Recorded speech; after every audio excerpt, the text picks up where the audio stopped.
Hello everyone, and welcome to this video for parents and carers. This video has been created by the online safety charity ChildNet in partnership with the Safeguarding Board for Northern Ireland, and is designed to tell you everything you need to know about a key online safety issue. Today, we are talking about online bullying type behaviour. This is when someone uses the internet to repeatedly target someone to intentionally cause psychological or emotional harm. You may also have heard this described as cyberbullying. This video will include what this type of behaviour can look like, the impact it can have on young people, and how you can support your child with this issue. Before we start, we would also like to reflect on the language that is used in relation to this issue. Throughout this video, we will generally use the term bullying type behaviour.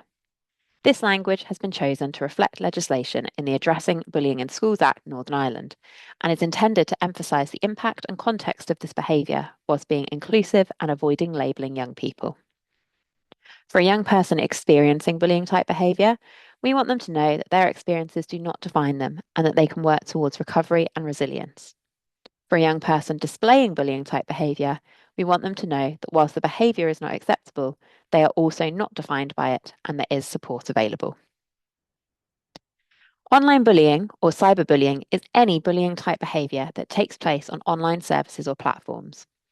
Typically, bullying would be thought of as a targeted, repeated, intentional attempt to cause harm or embarrass someone online. For example, a one-off disagreement between friends that leads them both saying unkind things normally wouldn't be described as bullying. However, it's important to remember that sometimes the intent behind someone's words or actions isn't enough to determine if it's bullying. For example, a nickname which could be intended as a joke may become bullying type behaviour if it's unwanted or hurtful in nature. Part of the work we do at ChildNet is going out into schools and working with young people across the country. In our work, we see and hear directly from young people on a daily basis, and we know that this behaviour can take many different forms. We're now going to share with you some of the bullying type behaviour we hear about most frequently, although it's important to remember that this list is not exhaustive. One example is sending mean messages directly to someone or as part of a group chat where that person and others may end up seeing them.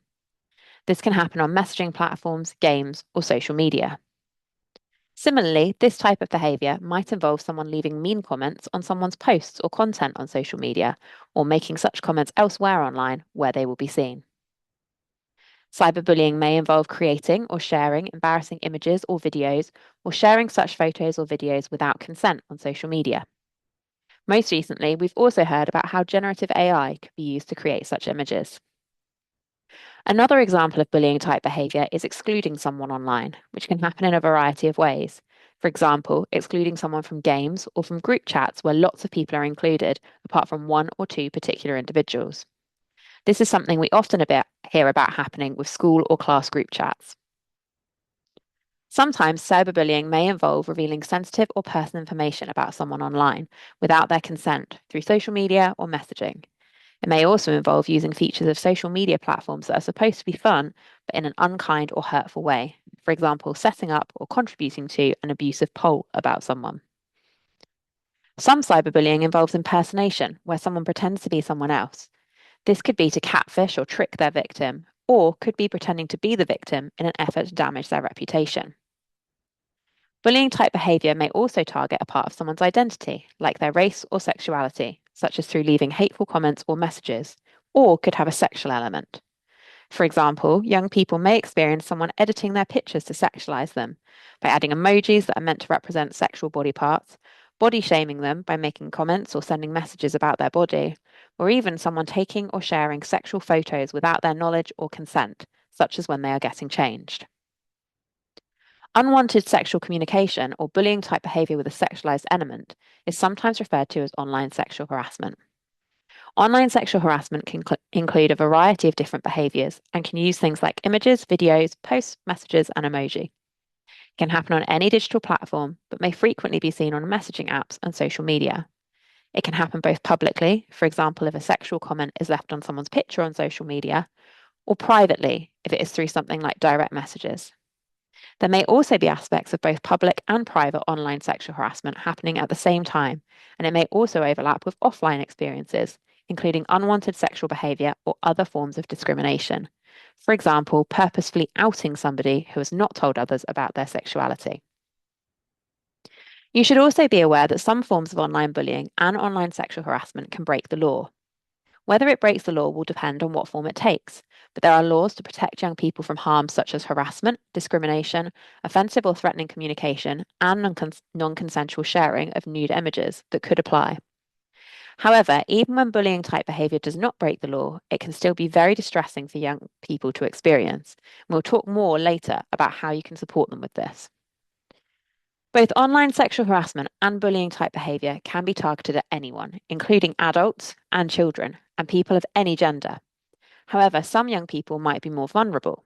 For example, research shows that disabled young people and those with special educational needs are significantly more likely than their peers to experience bullying type behaviour, including online. Some behaviour may target particular groups more frequently, such as online sexual harassment, where girls are more likely to be targeted than boys, and can often result in more negative consequences for girls. For the purposes of this video, we will be focusing on the experiences of young people and when these behaviours happen peer-to-peer, which is when a child targets another child. Let's think a little more about the impact that bullying type behaviour and online sexual harassment can have on young people. Experiencing this type of behaviour can have a range of impacts for a young person. It may impact their emotional well-being as they may feel scared, worried, and overwhelmed by the situation, and can have further effects on their mental health, as it can contribute to anxiety and other mental health challenges. It may also impact a young person's self-esteem or body image. The impacts may also show in a young person's day-to-day life, which can give you some signs to look out for. For example, it could mean that they have problems sleeping and eating, might avoid school or activities they have previously enjoyed, and they may change the amount of time they spend online. Some children may want to spend less time online, but others may be online more to check what is happening. They might also show sudden changes in behaviour or mood, low self-esteem, or become more secretive around their devices or more reluctant to talk about their life online. Every experience of bullying is unique, and children will respond differently to what's happening. But if their behaviour changes or if you have concerns, it's important to talk to them about this, as it might be a sign they need support. One difference between online and offline bullying type behaviour is that, as it is often on a personal device, online bullying can happen anywhere and at any time, and can feel like it's even harder to escape. It may also be particularly difficult for a young person to experience because it can be hard to control the spread of messages, images, and videos sent online, which means many young people could see them in a short period of time, and content can be reshared, which can cause further hurt or negative impacts. It's also important to know that some messaging apps and social media services allow disappearing content to be sent. Disappearing content is when an image or message can be sent to someone but is only visible or accessible for a very short period of time. It may disappear after the end of a timer or when the recipient closes the message. This can make it easier for people to send mean messages to others without proof that it happened afterwards. In these instances, it's important that the message is screenshotted quickly or that another device is used to take a picture of the screen as evidence. Supporting young people with bullying type behaviour, online or offline, starts with helping them to recognise the importance of being kind and respectful. These skills are an important part of keeping them safe when using the internet and technology, even if bullying type behaviour is not something they've ever personally experienced. Even from a young age, you can help your child to recognise the impact their words and actions might have and encourage them to be kind. Then, as they start to use technology or spend time online, you can discuss how the same rules apply and that words or actions on a screen can be just as hurtful as in person. You can also discuss how sometimes people may say things online that they wouldn't if they were talking to someone offline, which might happen because they feel separate from the person they're talking to, can't see the impact directly, or get caught up in a fast-moving chat, but that none of these make this okay. You may also want to discuss peer pressure and how sometimes it can be difficult to not join in if friends or peers are doing something.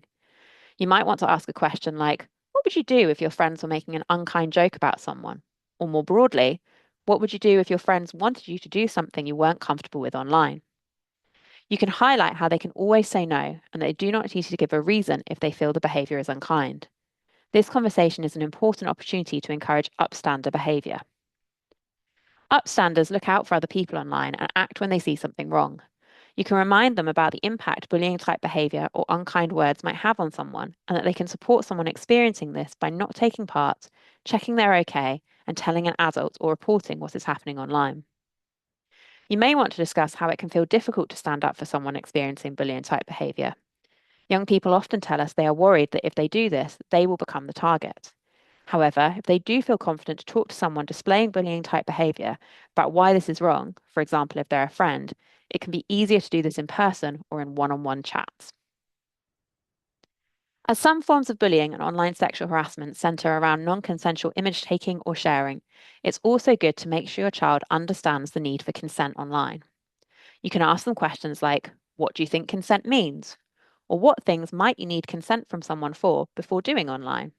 Where they might mention taking or sharing images or videos, taking a screenshot of messages, and sharing details like usernames or numbers. You can also remind them that it's okay to screenshot a message without someone's consent if it's unkind or needs reporting.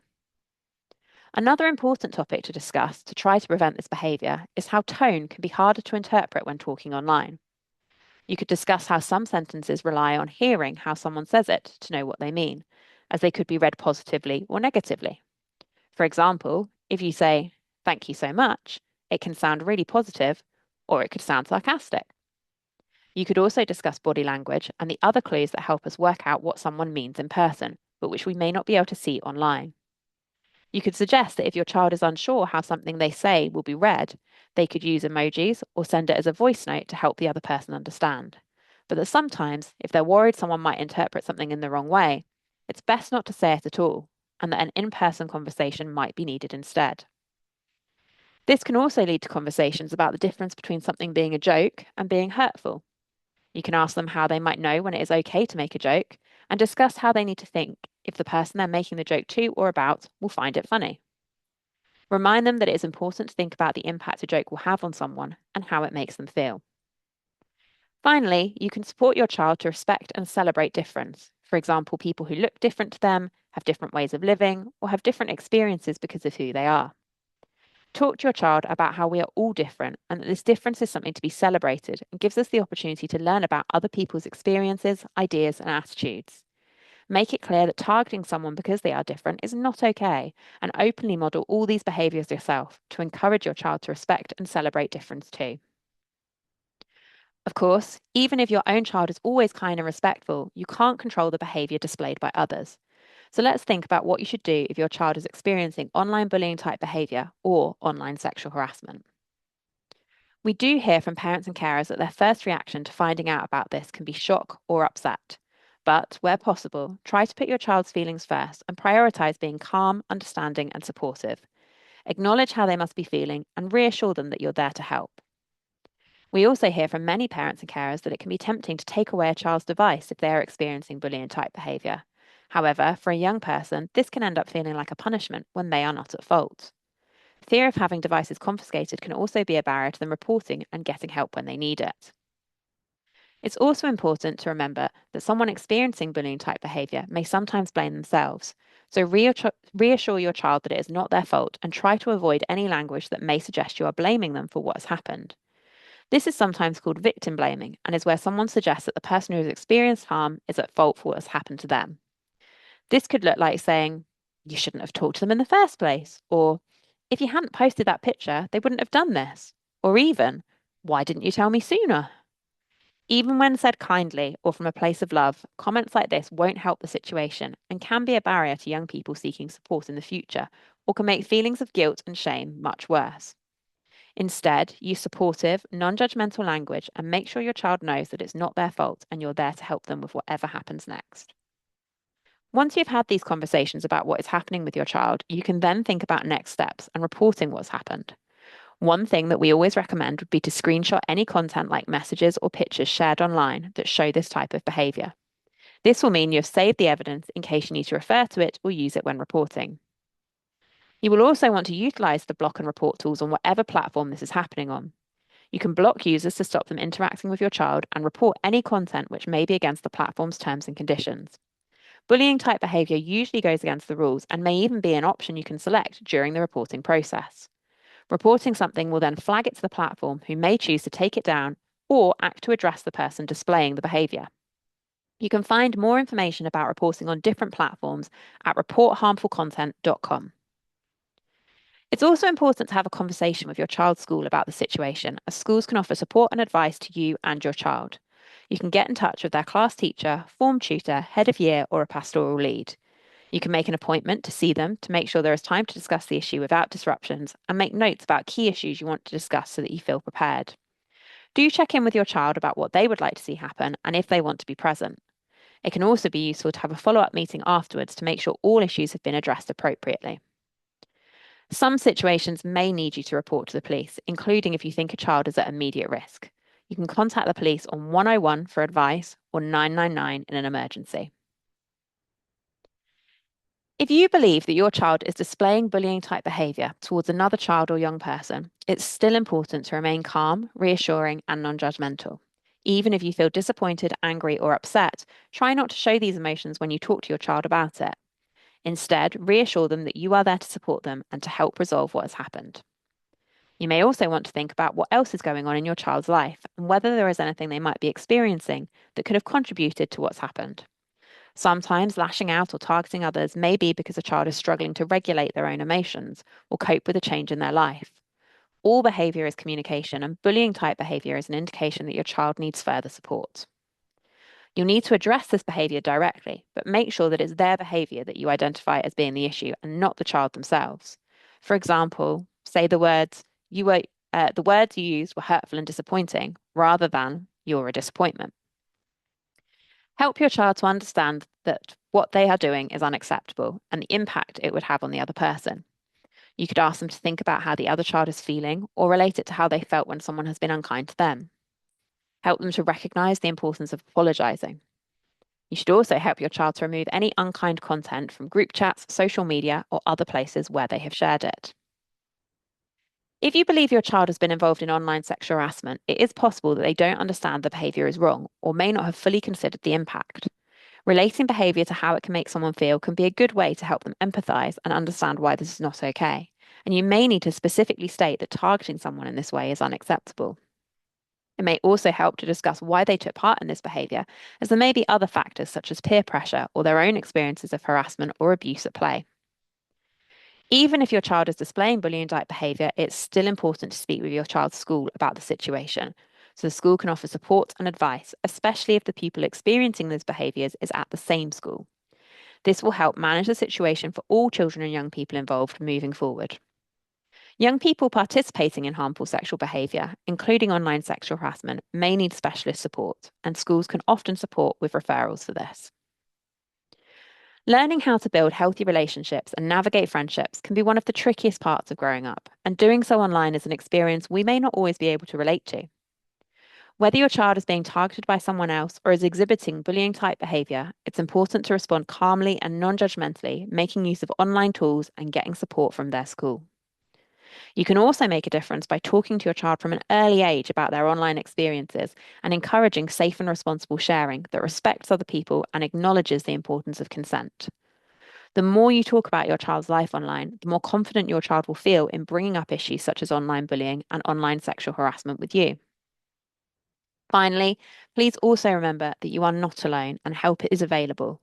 You can speak to your child's school or college, find further advice and guidance on the SBNI, ChildNet, and Education Authority websites, or contact a parenting or child safeguarding helpline, such as those shown on the screen.